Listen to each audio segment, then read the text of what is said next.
생각하셨습니까? 어릴 적에 저의 꿈은 상당히 소박했습니다.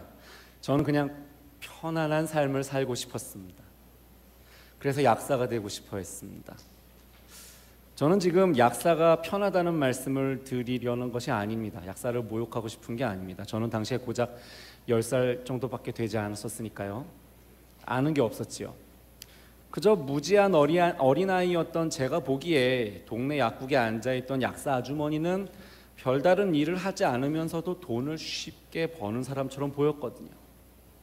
아무튼 10살짜리 어린 꼬마에게 있어서 인생의 성공이라는 것은 그냥 그저 힘들지 않게 편안한 삶을 사는 것이었습니다.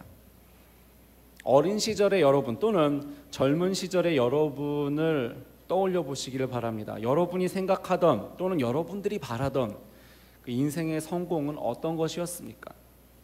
인생의 성공을 추구하기 위하여 여러분들은 무엇을 해야만 했고 어떻게 살아오셨습니까? 이 세상 돌아가는 것을 가만히 보고 있자면 한 가지 우리가 인정할 수밖에 없는 게 있습니다. 뭐냐? 세상의 방식이요. 우리의 바라는 것을 채워주는 데에는 잘 먹힌다는 말입니다. 세상의 방식이요. 무슨 말이냐? 무언가에 성공하기를 원한다면 세상이 어떤 방식으로 이것을 하는지를 볼 필요가 있다는 얘기입니다. 세상의 방식이요. 이게 잘 먹히긴 먹힙니다. 이를테면요. 크고 싶으면 큰 무대로 나가라. 그런 말 있지요. 운동을 좋아하는 소년이 유명한 스포츠 스타가 되고 싶으면 동네 친구들하고 뒷골목에서 공을 차고 있으면 안 됩니다. 자신의 기량을 향상시켜줄 좋은 팀을 찾아서 그곳의 다른 선수들과 경쟁을 하면서 능력을 키워야 합니다. 더 크고 싶으면요, 한 팀에 머물러 있어서만도 안 됩니다. 더 좋은 팀, 더 큰 팀을 찾아서 이적도 해야 하고 또 더 많은 경험, 그래야 더 많은 경험도 쌓을 수 있고 그러다 보면 발전도 있는 거죠. 큰 물에서 놀다 보면 나의 스케일도 커지고 사람들의 인정도 더 받고 그러다 보면 유명한 운동선수도 될 수 있겠지요. 만약 스스로가 슈퍼스타가 될 자질이 있다가 생각된다면 독립리그 같은 곳에서 썩고 있으면 안 됩니다. 세계적인 야구 선수가 되고 싶으면 메이저리그에 가야 합니다. 이것이 바로 세상의 방식입니다. 이것이 바로 세상의 사람들이 살아가는 방식이죠. 유명한 학자가 되려면 저기 시골 구석에 있는 전문대에 머물러 있으면 안 됩니다. 하버드에 가고 MIT에 가고 그래야죠. 물론 그런다고 다들 대단한 학자가 되는 것은 아니지만요. 적어도 이것이 보통 세상의 사람들이 추구하는 방식입니다. 이게 먹히거든요. 큰 물로 나가면 더 많은 사람들이 알아볼 것이고 더 유명해지는 겁니다. 유명한 학교에 가면 사람들이 존경해 줄 거라는 겁니다. 큰 물에 나가면 얻을 것이 많고 성공할 가능성도 높아지는 겁니다. 세상은 우리에게 끊임없이 자기 PR을 하라고 가르칩니다. 한국에서 오디션 프로그램이 한참 유행했지요. 오디션 프로그램을 보면요, 정말 재능 있는 사람들이 많이도 나옵니다. 그 많은 재주꾼들이 TV에 나와서 하는 게 뭔가요? 기본적으로 공개적인 자리에서 자기 자신을 홍보하는 겁니다. 사람들이 자기를 알아봐주는 연예인이 되고 싶으니까요. 유명해지기 원하고 그 유명세로 인해서 자신들의 그 예술가로서의 커리어를 이어가고 싶은 겁니다. 많은 사람들이 알아봐준다면 더 많이 팔 수 있습니다. 여러분이라면 아이폰과 또 이 브랜드 네임도 처음 보는 정체불명의 전화기 중에 어느 쪽을 선택하시겠어요? 무슨 말인지 아시겠죠? 세상은 우리로 하여금 더 많이 스스로를 홍보하라고 가르칩니다. 그리고 이게 먹혀요. 장사로 성공하려면 도시로 나아가야 합니다. 큰 물에서 놀아야 하고 나를 홍보해야 하죠. 오늘 본문을 보니까요, 베들레헴 출신의 한 레위인이 등장합니다. 그리고 이 사람의 행보를 보면 정말 이 세상의 방식이 실제로 우리의 삶에도 도움이 될 수 있구나를 확인할 수 있습니다. 잘 아시는 것처럼 이스라엘의 각각의 지파들은요, 하나님께서 살도록 정해주신 땅이 이미 확정되어 있었습니다. 그런데요, 레위 지파는 땅을 받지 못했습니다. 왜지요? 이 레위인들은 특별한 역할을 위해서 구별되어 있었기 때문이죠. 레위인들은 성막의 종사자들이었습니다. 오늘날로 치자면 교회 직원들이라고 보면 될까요? 그런데 이 레위인 중에서 성막 종사자들은 굉장히 소수에 불과했습니다. 그 나머지 레위인들은 자기 지파의 땅이 없이 모든 지파에 골고루 다 흩어져 살았습니다. 뭐 때문에 그랬을까요? 이스라엘 각 지파의 백성들과 어울려 살면서 그들의 성경 선생의 역할을 수행한 거죠. 무슨 말이냐면요, 성막에서 일하지 않는 레위인들은 이스라엘 땅 구석구석에 흩어져 살면서 그 사람들을 섬길 수 있도록 배정된 겁니다. 글로 보내진 거예요. 가라고. 그리고 이 젊은 레위인은 베들레헴에 살고 있었습니다. 다시요, 뭐 때문에 거기 가서 살았을까요? 그 동네 사람들을 가르치며 섬기기 위해서요. 그런데요, 베들레헴은 큰 도시가 아니었습니다. 예수님께서 태어나실 때까지도 베들레헴은 유명한 도시도 아니고 중요한 도시도 아니었죠. 그런데 이 레위인이, 아마도 젊고 야심이 가득했을 이 청년이 자기의 사역지를, 베들레헴을 떠나기로 결심을 합니다. 8절을 보시겠습니다. 그 사람이 거주할 곳을 찾고자 하여 그 성읍 유다 베들레헴을 떠나가다가 에브라임 산지로 가서 미가의 집에 이르매. 베들레헴은 큰 도시가 아니었습니다. 그래서 이사를 결심한 거죠. 큰 물에서 놀아야겠다고 생각을 한 겁니다. 빅리그에서 활약하는 스타 플레이어가 되고 싶었던 것 같습니다. 유명해지기를 원했겠지요. 아무튼 그래서 이 사람은 에브라임 산지로 이사를 감행합니다. 에브라임이요? 여러분, 에브라임에서 가장 유명한 사람 누구였지요? 그렇죠, 여호수아. 사사시대니까요. 여호수아가 이스라엘 백성들을 이끌고 가나안 정복 전쟁을 했던 바로 그 다음 세대잖아요. 에브라임 지역은 이 위대한 전사가 터전을 잡고 살았던 곳이었습니다. 당연히 사람들이 에브라임으로 많이 몰려들었겠죠. 이후로도 에브라임은 북쪽을 대표하는 지방이 되었습니다. 큰 물이었지요. 빅리그였습니다. 이 젊고 야심찬 레위 사람에게 에브라임은 확실히 한 단계 성장을 보장하는 곳 같았을 겁니다. 그리고 이 레위인은요, 자기 PR에도 상당한 재능이 있습니다. 9절을 보십시오. 미가가 그에게 묻되 너는 어디서부터 오느냐 하니 그가 이르되 나는 유다 베들레헴의 레위인으로서 거류할 곳을 찾으러 가노라 하는지라. 나는 유다 베들레헴 출신이다. 베들레헴은 분명히 작은 마을이 맞았지만요, 이 유다는요 당시의 인구로만 따지면 가장 큰 지파였습니다. 그러니까 내가 베들레헴 촌구석에서 왔다는 것이 중요한 게 아니라 나는 유다 지파라는 큰 물에서 놀던 사람이다, 이 말을 하고 싶은 거예요. 나는 유다 베들레헴에서 왔다. 무슨 얘기냐? 나는 가장 큰 유다 리그에서 잘 나가는 스타 플레이어인데 지금 마침 프리 에이전트다, 이겁니다. 무슨 얘기인지 아시겠죠? 이 청년은, 레위 청년은 자기를 아주 잘 팔고 있습니다. 그래서 결국 미가는 넘어갑니다. 그래서 이 청년을 자기 집의 제사장으로 영입하기로 합니다. 세상의 방식이요, 자주 잘 먹히는 방식이 맞습니다. 심지어 이게 이 고대 레위인에게도 이 방식이 먹혔으니까요. 이 레위인 청년은 결국 세상의 방식을 따라 결정함으로써 큰 물에서 안정적인 직장을 얻게 되었습니다. 세상의 방식을 따라가는 것이 분명 우리에게도 잘 먹힐 가능성이 큽니다. 아마 세상을 살아온 경험으로 볼 때에 이 사실을 저보다 더 잘 아시는 분들이 많으실 겁니다. 이게 먹히니까 세상 사람들이 그대로 살아가는 거겠죠. 그런데요, 우리가 이처럼 세상의 방식을 따라가고자 할 때에는 왜 그러한 선택을 하려는 것인지에 대한 그 우리의 동기를 점검해 볼 필요가 있습니다. 왜냐하면요, 방법보다 중요한 것은 동기이기 때문이죠. 여러분, 방법보다 더 중요한 것은 목적입니다. 그렇다면요, 이 세상의 방식의 기저에 깔려있는 동기는 뭔가요? 왜 더 큰 물에 나아가려고 하고 왜 빅리그에 가려고 할까요? 왜 자기를 그렇게 열심히 PR을 해야 할까요? 저는 그렇다고 뭐 지금 꼭 이러한 방식이 이런 세상의 방식이 나쁜 거다라고 말하려는 것은 아닙니다. 저라도 저희 집 아이들이 지혜롭게 옳고 그름을 분별하면서 세상의 방식도 잘 써서 성공하고 그러면 아마 좋아할 겁니다. 여러분도 그러실 거잖아요.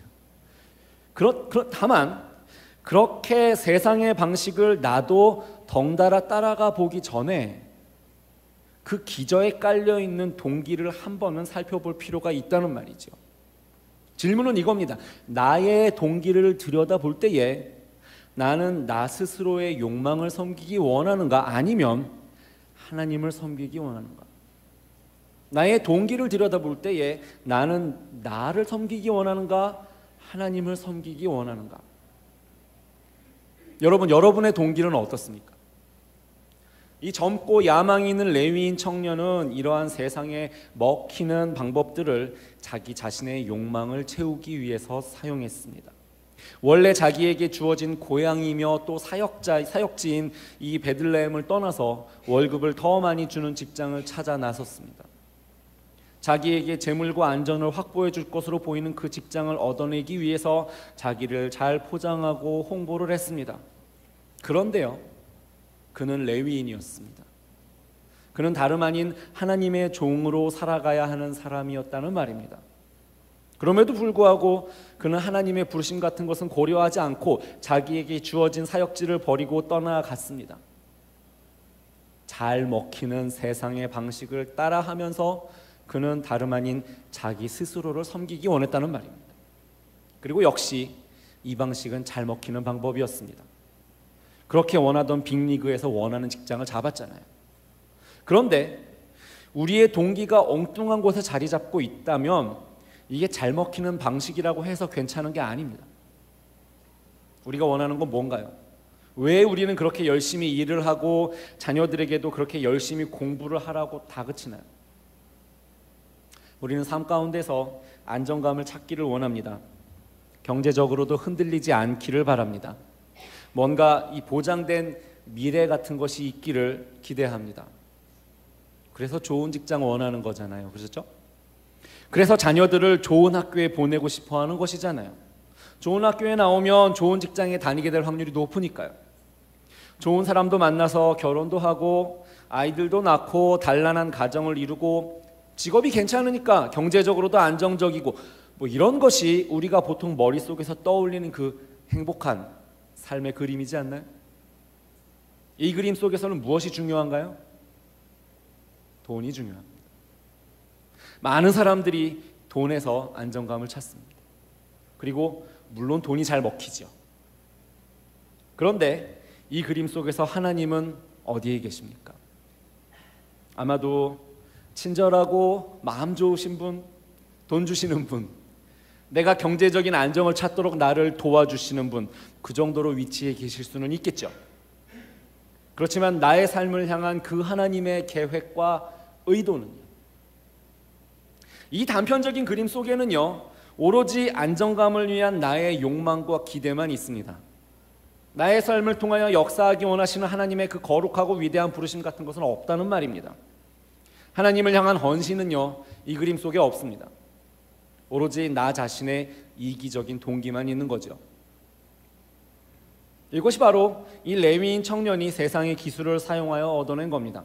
이 사람이 원한 것은 오로지 월급이 더 많은 직장이나 자기 자신의 커리어 같은 것을 통한 안정감이었습니다. 그리고 이러한 그의 인생의 계획에 하나님은 전적으로 배제됐습니다. 그의 인생의 계획에는 하나님이 빠져 있었단 말이지요. 물론 이 사람은 제사장이 되기는 했습니다.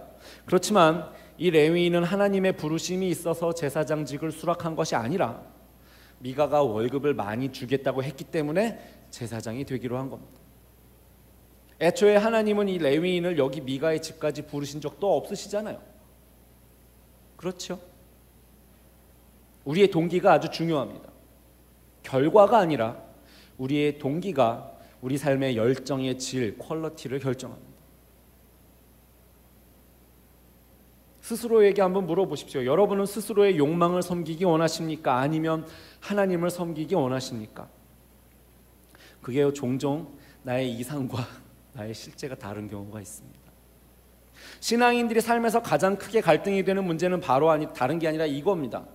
나냐 하나님이냐, 나의 뜻이냐 하나님의 뜻이냐. 나의 욕망이라는 건 뭔가요? 단적으로 말하자면 내가 주도권을 가지는 겁니다. 내 마음대로 하고 싶어 하는 거예요. 우리는 그리스도인이니까 하나님께서 우리의 왕이 되신다는 사실을 잘 알고 있습니다. 예수께서 우리의 주님이 되신다는 사실도 잘 알아요. 그런데 정말 그런가요? 문제는 이겁니다. 정말로 하나님께서 우리의 삶의 주도권을 쥐고 계신가요?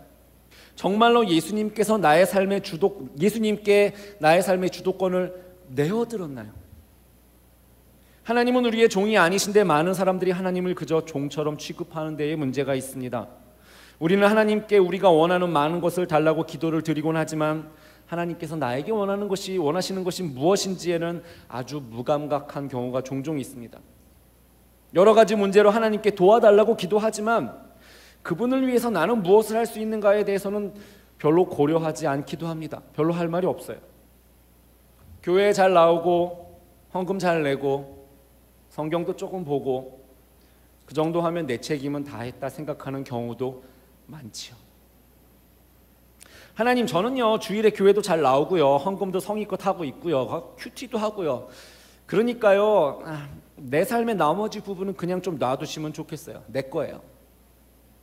다른 사람을 위해서 희생하라거나 그리스도인이기 때문에 그냥 좀 손해 좀 보면서 살라거나 남을 용서하라거나 뭔가 저에게 이런 거 강요하지 마세요. 제 스타일 아니거든요. 내 삶을 헌신해서 주님을 섬기라고도 안 하시면 좋겠어요. 제 인생은 그것 말고도 충분히 바쁘거든요. 웬만하면 다른 사람을 사랑하라고도 푸시하지 않으시면 좋겠어요. 사랑은요 저에게 아주 큰 주제니까요. 가능하면 사람들에게 친절하도록 노력까지는 해볼게요. 그러니까 요점은요, 저한테 웬만하면 이래라 저래라 하지 말아주세요. 그냥 제가 알아서 하고 싶어요. 에이, 나는 그 정도는 아니다, 그렇게 생각하시죠? 예, 제가 지금 말씀드린 건 좀 극단적인 예죠. 저도 여러분들 대부분 이렇게까지 이기적인 수준의 신앙은 아니실 것이라고 생각합니다. 저도 안 그랬으면 좋겠고요. 그렇지만요, 정말 내가 컨트롤을 쥐고 내가 원하는 대로 하고 싶은 그런 생각이 전혀 없으신가요? 더 나은 그리스도인이 되기 위해서 하나님의 말씀을 따라 나 자신을 바꾸고 교정해야겠다는 의지가 항상 있으신가요? 하나님의 명령과 우리의 욕망에 대해서 한번 생각해 보십시오. 하나님의 말씀이 지시하는 방향과는 반대로 나아가고 싶은 욕구가 우리에게 종종 있지 않습니까? 하나님의 말씀을 따라 산다는 것은요 언제나 치열한 전투와 같습니다. 이게 사사기의 끊임없는 주제지요. 제가 사사기 설교하면서 매주마다 이 얘기를 한 것 같아요. 영적 전쟁이요. 영적 전쟁이 다른 게 아닙니다. 매우 자주 우리는 우리의 이기적인 욕망과 싸워야 합니다. 무슨 말이냐? 대개의 경우 영적 전쟁이라는 것은 나의 컨트롤과 하나님의 컨트롤 사이에서 내가 무엇을 선택하느냐의 문제라는 겁니다. 그런데 오늘 본문에 나오는 미가라는 인물은 자기 인생의 주도권을 자기가 꼭 붙잡고 싶었습니다. 오늘 본문의 앞부분의 내용을 기억하시는 분이라면 이 사람이 자기 집안에다가 야훼의 산당을 짓기 위해서 엄청나게 큰 돈을 들였다는 사실을 기억하실 겁니다. 그렇게 집에다가 산당을 차려놓고 이 사람 분명히 그렇게 생각했을 겁니다. 내가 내 돈을 엄청 들여서 내 집에다가 하나님을 섬기기 위해서 야훼의 산당까지 차려놨다. 그리고 자기 아들을 제사장으로 떡하니 앉혀놨었지요. 그런데 이 사람은 이 작은 소위 가정 성전이 이게 완벽하기를 바랬던 모양입니다. 그러던 중에 마침인 레위인 청년을 만나게 됐으니까요. 당연히 돈을 더 많이 준다면서 제사장 자리를 제안한 거죠. 자, 이제 자기 집에 차려놓은 산당에 제사장도 레위인 출신으로 갖춰놨습니다. 적어도 모든 것이 자기가 원하는 대로 완벽하게 된 거지요. 그런데 문제가 있었습니다. 뭐지요? 사사시대에는 사람들이 하나님을 찾아야 할 일이 생기면 성막이 자리 잡고 있는 실로까지 나아가야 했습니다. 이 성막이 이스라엘 백성들을 위하여 공식적으로 인정된 예배의 처소였다는 말입니다. 예외가 없습니다. 무조건 거기로 가야 하는 겁니다. 그렇지만 미가는 자기 집에다가 산당을 딱 차려놨습니다. 잘한 것일까요? 아니죠. 이거 율법에서 금지하는 행동입니다. 그리고 하나 더 있습니다. 제사장은 레위인 중에서 나와야 하는 것이 맞았습니다. 그런데 특히 레위인 중에서도 전부 다 되는 것은 아니고 아론의 자손만 제사장이 될 수 있었습니다. 이 레위인 청년은 나중에 보시면 알겠지만 아론 집안 출신이 아니었습니다.